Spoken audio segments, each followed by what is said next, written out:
somebody wanting to incorporate more movement in their lives, to become more insulin sensitive, to move their body and burn off blood sugar, what do you recommend for them? So I want to just preface this a little bit. And the number one reason that we should move and exercise is for the brain. And as far as the brain goes, the more complex, the more challenging, the more varied, the more elements of complexity and balance that are involved, the more the brain develops, the better the brain gets. All right, so that's for brain health. Now, you said metabolic health, and I'm glad you did that because that's an important distinction. Now, for metabolic health, assuming with metabolic health, and most people who engage in this are overweight and insulin resistant. Now, what they want to try to do is they want to try to burn as much fat as possible while keeping cortisol as low as possible. So when we do what's called aerobic exercise, that means with air, and that means that we're burning almost entirely fat, like somewhere 90-95% fat, because that's what most of our tissues prefer.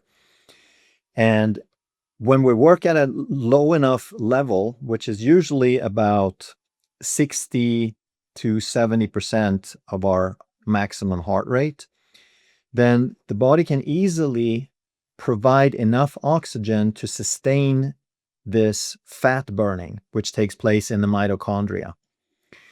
And when we do this, one of the easiest ways to gauge where you are is how hard are you breathing. So you should breathe harder than you and I are doing right now, but you shouldn't be huffing and puffing, right? You should be able to speak a sentence or most of a sentence, and you might get a little winded, but in that range, you're aerobic, right? You're breathing a little harder, but you're providing oxygen to maintain that fat burning, that pure fat burning. Now, if you increase the intensity to 75-80% and your heart rate goes up just a little bit, now you start huffing and puffing. And we want to understand, what does that mean? Why is the body starting to do that? And it's because the baseline fuel isn't enough anymore, right? The fat oxidation is not enough. We got to bring in another fuel, which is glucose. And as soon as you start huffing and puffing and the body tries to bring in more glucose, it releases cortisol to do that. So that subtle shift to go from like a winded but not huffing and puffing and into that huffing and puffing is a metabolic shift. And now we are burning more glucose, we're raising our cortisol.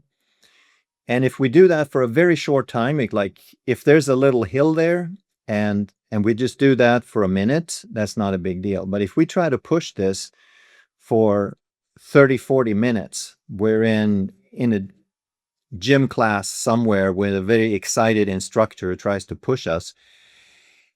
That's not necessarily the best thing for someone who is overweight and insulin resistant, because now you're starting to drive that cortisol, which you probably, if you have some belly fat, you probably already have too much cortisol.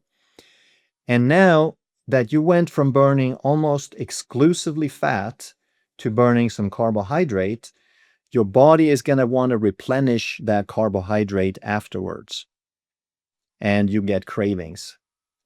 So this is why you want the most important diet, so to speak, is where you control your hunger, but engaging in something that produces cortisol might change that, might make it harder for you to stick to those whole foods and those low carb foods.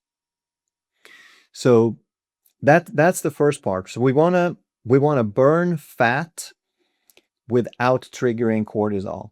Now, the good thing about walking or biking at a leisurely level is that, yes, we're burning up almost exclusively fat, but we are burning a little bit of glucose as well, but not so much that we need to make cortisol.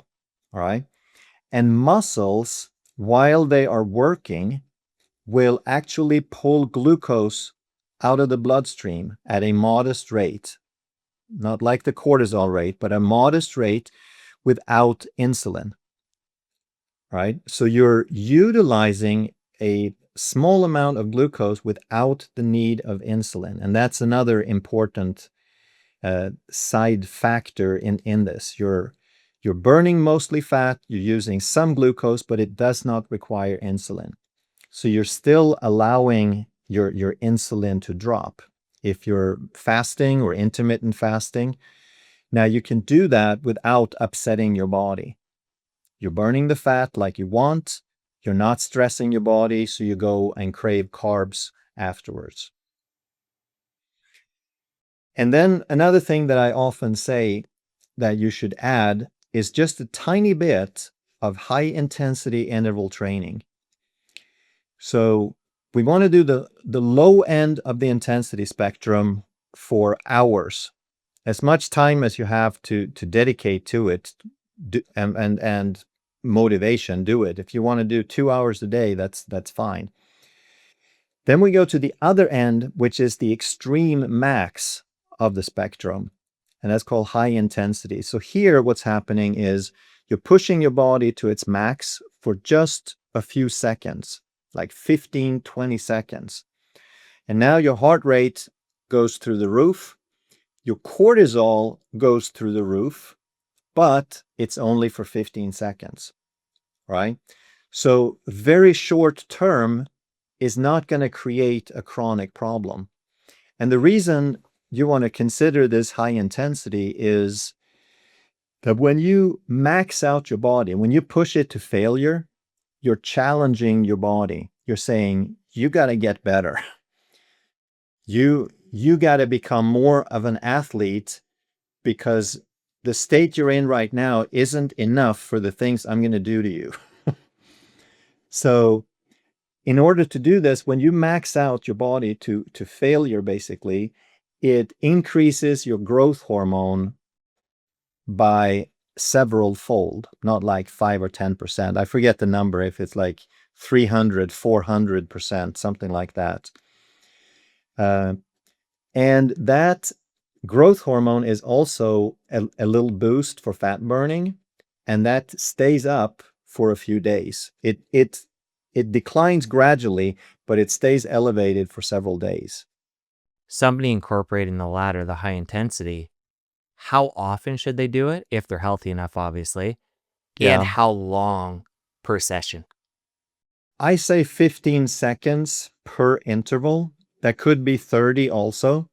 And the rest could be anywhere from 15 seconds to 2 minutes. It depends on how intense you do it.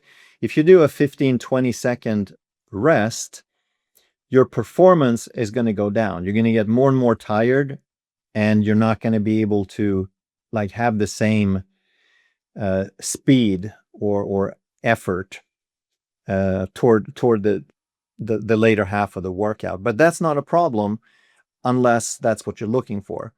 Like when I was an athlete and I was training for Olympics and such, the longest I ever ran on a regular basis was 150 meters. But I do a few warm-ups just to get in the pace where I wanted to be. And then I would do 6 times 150. And I could have done those with a minute rest, but then the last one would be horrible. It would be stumbling, it would be bad form. That's not what I was going for. I wanted to do all of them at competition speed for the 400. All right. So I wanted to do all of them under 18 seconds. So the first few were easy, but between number 5 and 6, I had to take like a 5-minute rest. But when I checked my heart rate, it would be, I do a warm up, so it was maybe 120 when I started, but then after one, it would be maybe 180. And then I walk back, and the next one, I typically would restart them when my heart rate was like 130, 140, when the lactic acid was low enough that I could do one with good form. But I would still hit heart rates over 200 on those. So for me, that workout might take 30, 40 minutes, and my heart rate would never go below 130.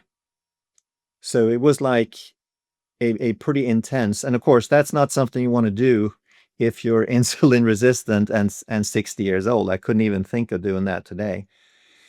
But if all you're looking for is the hormonal effects, all you're trying to do is exhaust yourself to the point of failure. So now you can do 30, like on an exercise bike, do 30 seconds on, 30 seconds off, and you're going to get more and more tired for each one, but hopefully you'll hit your max heart rate or within 5 points of your max heart rate within 5 or 6 intervals. So that might be a total of 5 or 6 minutes for the whole workout.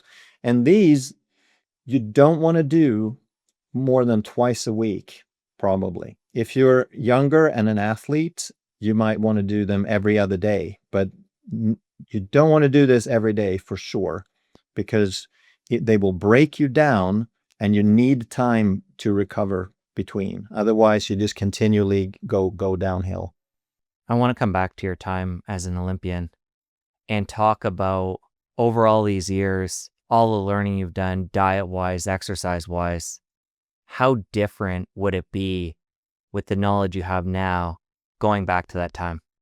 I think it would be very different because I knew absolutely nothing.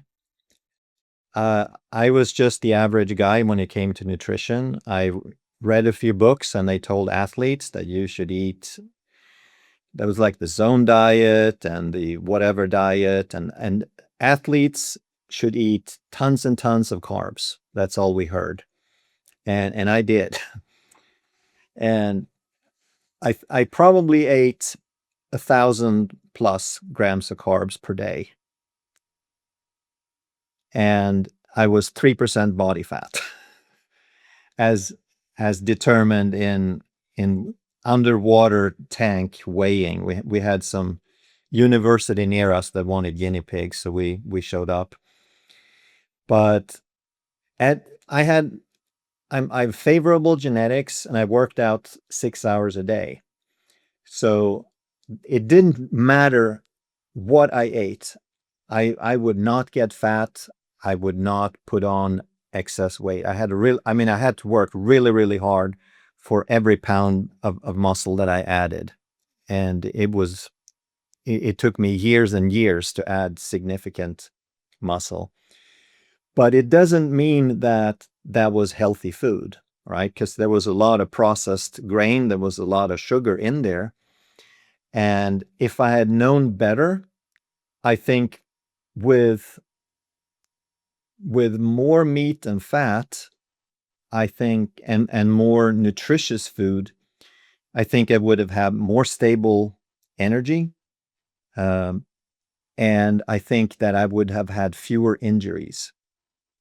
Because that's what slows down or stops a lot of athletes are injuries. You do really well for a few years when you're younger. You have this breakthrough and you seem unstoppable, but very often there's an injury that changes that trajectory, which it certainly did for me. I know another part of your history was becoming vegetarian for 7 years. Yeah.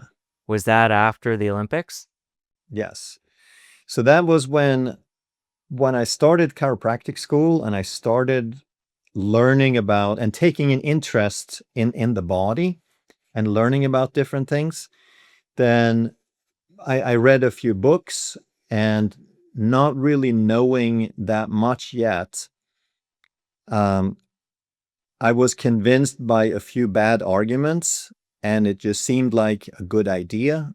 And then I think also a girlfriend at the time had an influence in wanting to be nice to animals and so forth.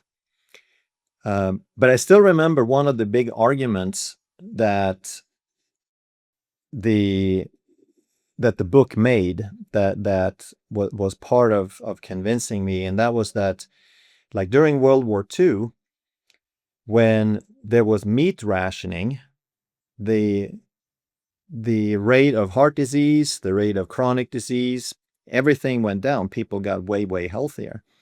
But what they failed to say was that they rationed everything. And they rationed sugar, they rationed white flour, they rationed just about anything. So in retrospect, or soon thereafter, I realized that this was not about the meat. It's harder to overfeed yourself when there's rationing. What was the biggest change to your health during that time? Uh, I don't know. I didn't really suffer. I think I got a little bit skinnier. I think I had a little less vitality overall. But toward the end of that period, I just felt like my body was starting to ask for more substantial food. I want to come back to exercise for the metabolically unhealthy. Make sure we fully round that off. So far, we want to do low intensity in general, keep the cortisol down, bursts of HIIT for the people that can do that. What about resistance training and tying that into the Yes. metabolic health piece? Yes, absolutely. And resistance training, you can do those along the whole spectrum from low to high intensity. So if you're just kind of walking around in the gym and you're just doing some machines while you're looking on your phone or reading a book or watching TV, that's still good, right? It's a low intensity. You can do it all day long. You're still loading up your muscles and you're still getting some motion through the joints. You're just not going to build strong muscles, right? You're not really going to change your muscles at all because you're not challenging them enough to give the body a reason to add more. But there's nothing wrong with doing that. But you can also turn it into an anaerobe workout, which I don't recommend a whole lot. If you do a circuit training where you kind of push yourself for a minute and then you go to the next one, now you can keep your heart rate at 130, 140 for a long period of time. But you can also do it as high intensity. And now you want to have machines that can safeguard you. You want to have spotters if you do free weights. And now you start doing sets. So you might start with a set of 8, let's say, and then you raise the weight and you do 6. And then you load on so much weight that maybe you could do 5, maybe not. But you go with spotters or you have a machine and you go until you fail. It's like if they gave you $1,000 for one more, you couldn't do it. Like you literally fail. And this is also a high intensity workout. And you're also triggering the same growth hormone as when you hit your max heart rate. So there's basically 2 ways of doing this. You can do it with max heart rate, or you can do it by going to failure. And it works better if you use a large muscle group, like a squat machine. You want to use like quads and glutes to use a large muscle group to generate a lot of this growth hormone. But then you can do a couple of these to failure, and you got your HIIT workout. And again, you don't want to do this every day. This is and the people who, like weightlifters and bodybuilders, they divide their workouts into different body parts. So they'll do upper body one day and leg the next day and rest on the third day. So that way they get 72 hours between body parts because they really break down that body part. The other part I think it's important we talk about is building muscle is going to expand glucose sponges as those muscles become larger. Yes. And there's a misconception here also. I was curious and I did some research, and a lot of people will say that the more muscle you have, that you like if you replace fat with muscle, that your basal metabolic rate is going to go way up. That's not true. It'll go up, but it's so marginal, it's not really even a factor. But what is true is that with larger muscles, they become larger sponges when you use them. So I want to make that distinction because that was a notion that was thrown around so much that I wanted to understand it. And I forget the exact numbers, but we're talking like massive amount of muscles. You might burn 50 calories more per day, maybe. Like, but people make it sound like, oh, if you just have enough muscles, they'll just take care of all your energy usage. They'll use up, every excess you have. And it just doesn't work like that. But to me, the biggest thing about muscles, though, is they improve your quality of life. Because we have to assume that between ages 60 and 80, or 60 and 90 or whatever, you're going to lose half your muscle. Those are just the changes of aging. So you want to make sure that you have at least twice as much muscle at 60 as you think you're going to need at 90, right? But most people at 90 are barely mobile. And that's, I think, the biggest reason we want to think a little bit ahead. We want to be in better shape now than we think we need to be, so that we have that quality of life when we get up to 70 and 80. How do you feel about walks after meals to manage blood sugar? And to me, I've been thinking about this quite a bit, and I can see the benefit of bringing blood sugar down, but I feel like you're also wrestling against your body who wants the blood to go to digestion. If you're pulling that away to your legs to go for a walk, I could see how that could impede digestion. So just curious how you think about it. I had the same exact question not long ago, because I've been thinking about this, but very recently I actually looked into it.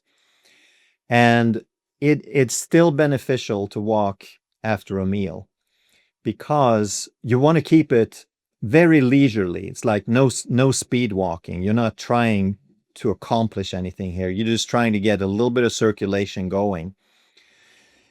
And the heart is not set at a certain rate. Okay, it can increase based on demand. And if you go for a leisurely walk, your heart rate might go up 20 beats per minute to compensate for that, but it still provides plenty of blood for your digestion. So your digestion isn't suffering.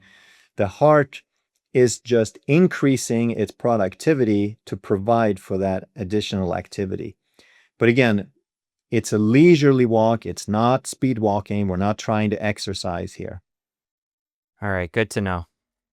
Physiology-wise, somebody that decides to go for a walk fasted versus after a meal or in between meals, the difference there, and who is that right for? So there's a lot of nuances to that, but if you do it fasted, like if you're doing, it depends on how long your fasting is. If you're doing an extended fast, now what's happening is you're further increasing your ketones, your autophagy, you're further sort of adding to all the benefits of the fast, as long as you don't start breaking down muscle fiber, right? So you don't want to do like heavy resistance training. The squats to failure that we talked about is a really bad idea during an extended fast because your body doesn't have any protein to repair with. But if we're just talking like, again, a leisurely or an aerobic walk without huffing and puffing, you can do that really at any time.